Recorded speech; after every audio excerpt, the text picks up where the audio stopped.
Seat, ఒకే ఒక్క seat Lok Sabha ఎన్నికల్లో రేవంత్కు గుబులు రేపుతుంది.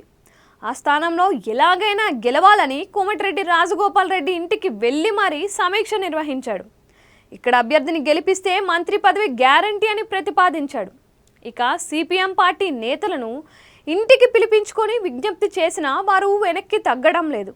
భువనగిరి పార్లమెంట్ స్థానం నుంచి రేవంత్ సన్నిహితుడు చామల కిరణ్ కుమార్ రెడ్డి ఎంపీగా పోటీ చేస్తుండడమే ఈ పరిణామాలకు కారణం. భువనగిరి టికెట్ను కోమటిరెడ్డి కుటుంబం ఆశించింది. ఆఖరు నిమిషం వరకు వారు విశ్వ ప్రయత్నాలు చేసిన రేవంత్ పట్టుబట్టి తన సన్నిహితుడు చామలకు ఇప్పించుకున్నాడు. దీంతో రాజగోపాల్ రెడ్డి సైలెంట్ అయ్యారు. నా తరువాత సీఎం అయ్యే అర్హత కోమటిరెడ్డి వెంకటరెడ్డిదే అని ప్రకటించి సంతృప్తిపరిచే ప్రయత్నం చేశాడు.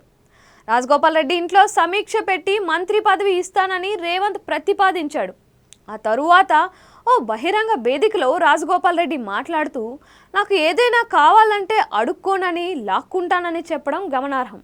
ఇక పార్లమెంట్ ఎన్నికల్లో మద్దతు ఇవ్వాలని ఉప ముఖ్యమంత్రి మల్లు భట్టి విక్రమార్క స్వయంగా సిపిఎం కార్యాలయానికి వెళ్ళి వారిని కోరాడు. రేవంత్ రావాలని వారు షరతు పెట్టారు. ఎన్నికల ముందు వచ్చిన రేవంత్కు ఇప్పుడెందుకు అభ్యంతరం అని ప్రశ్నించారు. సిపిఎం నేతలను ఇంటికి పిలిపించుకున్న రేవంత్ కాంగ్రెస్తో పొత్తుకు అంగీకరించి అన్ని లోక్సభ నియోజకవర్గాల్లో బేషరతుగా మద్దతిస్తే సిపిఎంకు ఓ ఎమ్మెల్సీ, ఓ జెడ్పీ చైర్మన్తో పాటు 2 కార్పొరేషన్ పదవులు ఇస్తామని ఆశ చూపారు. ఈ సమావేశంలో సిపిఎం రాష్ట్ర కార్యదర్శి తమ్మినేని వీరభద్రంతో పాటు ఆ పార్టీ కేంద్ర కమిటీ సభ్యులు చెరుపల్లి సీతారాములు, జూలకంటి రంగారెడ్డి, వీరయ్యలు గంటకు పైగా సమావేశమై చర్చలు జరిపారు. అయితే భువనగిరి మినహా మిగిలిన 16 స్థానాల్లో కాంగ్రెస్కు మద్దతు ఇస్తామని సిపిఎం ప్రకటించి రేవంత్కు ఝలక్ ఇచ్చింది.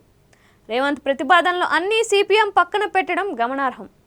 అన్ని రకాలుగా దిగి వచ్చిన భువనగిరిలో పట్టు దొరకకపోవడం రేవంత్ను కలవరపెడుతుంది.